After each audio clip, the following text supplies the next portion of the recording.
তুমি প্রতি বছর আসার তৌফিক দাও, কারণ শিক্ষক মাদ্রাসায় ক্লাস করে একটা হাজিরা দেয়, আছে না নাই? আল্লাহর কাছে বলছি, আল্লাহ সারা বাংলাদেশে ঘুরে ঘুরে কালেমার খেদমত করি, আল্লাহ একটা ক্লাস করতেছি, হাজিরা দেওয়ার জন্য একটু কাবার পাশে আসার তৌফিক দিয়ে দিও। ডিউটি পালন করি, হাজিরা লাগবে না?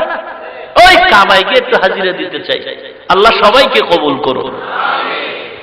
মুসলমান নবীর উম্মত, পয়গম্বর বলছেন হাজিরা হজ করার পর এত নিষ্পাপ, 40 দিন পর্যন্ত তাদের দোয়া মাওলায় ফিরাইয়া দেয় না।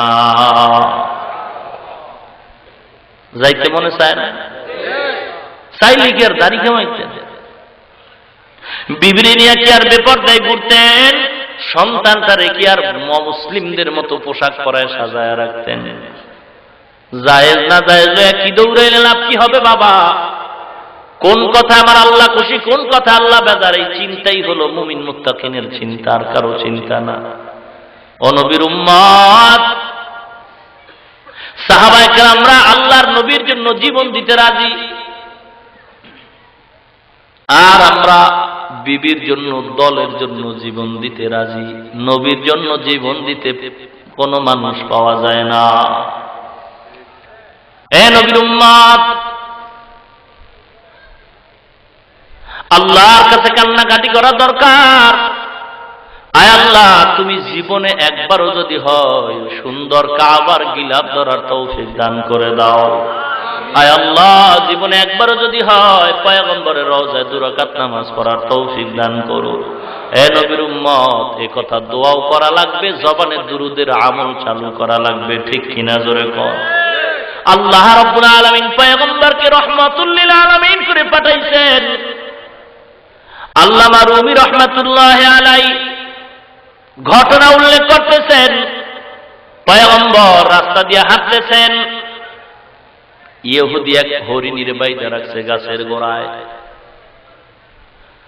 গাছের গোড়ার মধ্যে হরিণী 3 দিন পর্যন্ত বাঁধা অবস্থায়। পয়গম্বর পাহাড়িয়া রাস্তা হেঁটে যাওয়ার পর মানুষের মতো হরিণের জবান খুলে গেছে। পয়গম্বরের ডাক দিয়েছেন, পয়গম্বর একটু যদি দাঁড়াইতেন আমার মনের দুঃখটা আমি খুইলা বলতাম। পয়গম্বর বলেন, এ হরিণী বলো। হরিণী ডাক দিয়া কয়, ও পয়গম্বর, আমার 2টা দুধের বাচ্চা 3 দিন পর্যন্ত কোনো দেখা নাই। ইহুদি জঙ্গলায় গিয়ে আমাকে আইনা বাইদা রাখছে। ও পয়গম্বর, আপনি যদি একটু দয়ার নজরে জামিনদার হয়ে আমারে ছাইরে দিতেন ইহুদি থেকে, আমি আমার বাচ্চা 2টারে দুধ পান করাইয়া আমি আবার আপনার সামনে হাজির হয়ে যাইতাম। রহমাতুল লিল আলামিনের পরিচয় কে? কেমন নবীর উম্মত, যেই নবীর জন্য হরিণ পর্যন্ত পাগল, যে নবীজির চেহারার মধ্যে এত বরকত, একবার তাকাইলে জাহান্নাম হারাম। শুধু এতটুকু নয়, আল্লাহ রাব্বুল আলামিন পয়গম্বর ইউসুফকে এত সৌন্দর্যতা দান করছিলেন। যখন পয়গম্বর ইউসুফ মিশরের প্রধানমন্ত্রী হয়েছেন, রাজনীতিবিদ একজন বড় নেতা হয়ে গেছেন, পয়গম্বর ইউসুফ আলাইহিস সালাম মিশরের প্রধানমন্ত্রী। পয়গম্বর ইউসুফ রাস্তা দিয়া গভীর রাত্রে যখন হাঁটতেন, কোনো আলো প্রয়োজন হতো না, ইউসুফ নবীর চেহারাই হতো রাস্তা আলো করার যন্ত্র। এত পাওয়ার আর বরকত, 1 দিন 2 দিন না, 3 দিনের উপবাস কোন আল্লাহর গোলাম, 3 দিন পর্যন্ত উপবাস, পানি নাই, খানা নাই। এমন লোক গিয়া যদি একটা নজর ইউসুফের দিকে তাকাইতো, আল্লাহর কোরআন বলতেছে ওই লোকটার পেটের ক্ষুধা আর থাকতো না। আর আমার নবী পয়গম্বর আরবি সাল্লাল্লাহু আলাইহি ওয়াসাল্লামের চেহারা মোবারকে এত বরকত, এত বরকত, বলে একটা লোক 1 দিন 2 দিন 3 দিন না, একেবারে 7 দিন পর্যন্ত উপবাস, পানি নাই, খানা নাই। 3 দিন পর্যন্ত না, একটানা 7 দিন পর্যন্ত উপবাস করনেওয়ালা কোন গোলাম রহমাতুল লিল আলামিনের চেহারার দিকে যদি একবার নজর করতো, এক সেকেন্ডের মধ্যে ক্ষুধা পেটে আর 7 দিনের থাকতো না।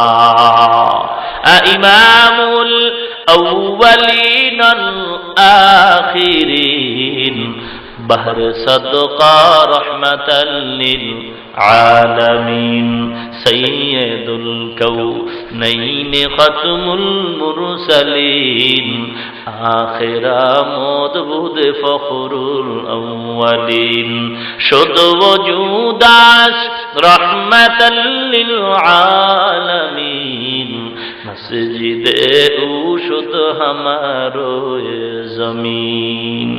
ও নবীর উম্মত, নবীর চেহারার মধ্যে এত বরকত, দুশমন আসছে নবীকে মারার জন্য, চেহারার দিকে তাকাইয়া নবীর কাছে কালেমা পড়ে ফেলছে।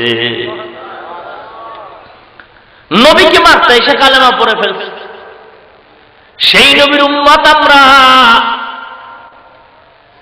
মহিলা দুধের বাচ্চা কোলে নিয়ে যায়, নবীরে প্রশ্ন করে আটকাইবে।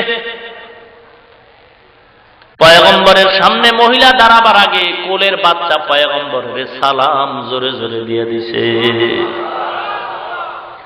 মা ডাক দিয়ে, বাচ্চা তুমি দুধ পান করো, কথা বলতে পারো না, তুমি কাকে সালাম দিলা, কাকে সালাম দিলা, কেমনে দিলা? কেমন বরকতি নবী, রহমতের নবী, হরিণ পর্যন্ত নবীর জন্য পাগল হয়ে দৌড়ায়। পয়গম্বর হরিণের দুঃখ বুঝা বুঝবার জন্য ইহুদির বাড়ি দৌড়ায়। রহমতের পরিচয় নবী ইহুদির বাড়ি দৌড়ায়। আল্লাহর মহব্বতে, হেদায়েতের নিয়তে হিংসা করা যাবে না, দুশমনদেরও কাছে তাই না বুঝাইতে হবে। ও যদি নাও বুঝে, আমি যতবার বুঝাবো আমার মাওলা বোনাস সওয়াব আমারে দান করে দিবে। অসুবিধা কি? বুঝাইতে অসুবিধা কি? আমি তো সওয়াব পাবো। কিন্তু গালি দিলে কি সওয়াব হবে? মোটেও না। ভাইরা আমার, পয়গম্বর আরবি সাল্লাল্লাহু আলাইহি ওয়াসাল্লাম ইহুদির ঘরে গিয়ে কয়, ও ইহুদি ভাই, তাড়াতাড়ি করেন, একটু আবদার করতে চাই। বলে, কি চাও বলো? বলে, গাছের গোড়ায় একটা হরিণী 3 দিন পর্যন্ত নাকি উপবাস, 2টা বাচ্চা জংলায়, মা পায় না, দুধ পায় না, ছটফট করতেছে। বাচ্চা 2টা যতই কান্দুক না কেন, মায়ের কলিজায় তো আরো ব্যথা। ও ইহুদি ভাই, তুমি যদি একটু সুযোগ দাও, আমি জিম্মাদার হয়ে যাব, হরিণীটার ছাইরা দিবা, বাচ্চাকে দুধ পান করায় তাড়াতাড়ি আবার আসবে। ইহুদি কয়, তুমি কি পাগল হয়ে গেছো? হরিণ কি মানুষের কথা মতো চলে? পয়গম্বর বলে, ও ইহুদি ভাই, হরিণ যদি তোমার সাথে ওয়াদার মতো ঠিক মতো হাজির না হয়, তুমি আনছো হরিণ কি জবাই করে শিকার করবা, খাইবা? এ ইহুদি, আমি দায়িত্বহীন ভাষায় বললাম, আমি গাছের গোড়ায় দাঁড়ায় থাকবো, তুমি ছুরি নিয়ে দাঁড়ায় থাকবা। যদি দেখো হরিণী সময় মতো হাজির হয় নাই, যেই ছুরিটা হরিণীর গলায় লাগাইতা, ওই ছুরিটা নির্দ্বিধা আমি মুহাম্মদের গলায় লাগাই দিও। ইহুদি কয়, মুহাম্মদরে মারার কত কৌশল খুঁজি পাই না, নিজে নিজে যখন ইচ্ছা করে দিল কৌশল বের করে, এই সুযোগ আর হারায় লাভ কি? চলো। অবশ্যই তো হরিণ মানুষের কথা মতো চলে না, তো এই হিসাবে এই সুযোগে মুহাম্মদকে বিদায় করা সহজ। রাখে আল্লাহ। ওয়া মাকারু ওয়া মাকারাল্লাহ ওয়াল্লাহু খায়রুল মাকিরিন।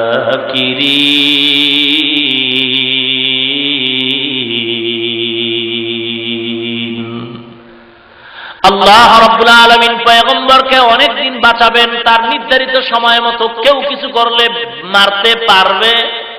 কথা বলেন।